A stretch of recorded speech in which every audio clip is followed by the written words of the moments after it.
Partai Persatuan Pembangunan atau P3 gagal melaju ke Senayan untuk pertama kalinya sejak era reformasi. Sebab menurut hasil rekapitulasi suara nasional Pileg DPR RI 2024 yang diumumkan KPU, P3 hanya mengantongi 3,87% suara sah nasional. Padahal, ambang batas parlemen berdasarkan UU Pemilu adalah 4% dari suara sah nasional. Sementara dalam gugatannya terhadap hasil Pileg DPR RI ke Mahkamah Konstitusi, P3 mengklaim bahwa seharusnya mereka meraup 4,02% suara sah nasional. Lalu, berapa sebenarnya kursi yang didapat P3 jika ambang batas parlemen dihapuskan? Berdasarkan penghitungan rekapitulasi suara nasional, P3 sedikitnya berhak atas 12 kursi DPR RI seandainya tidak ada ambang batas parlemen.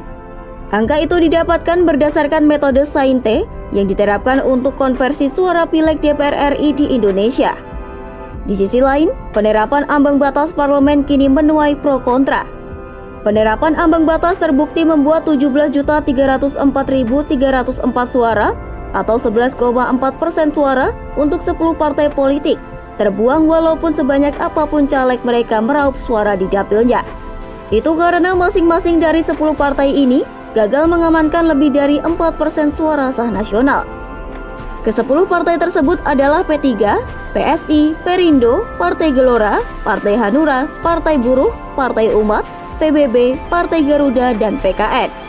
Sementara itu MK sebenarnya sudah menganulir ambang batas parlemen sebesar 4% melalui keputusan MK tahun 2023. Dalam putusan itu MK memerintahkan pembentuk undang-undang buat merumuskan kembali ambang batas parlemen secara lebih rasional pada Pileg 2029.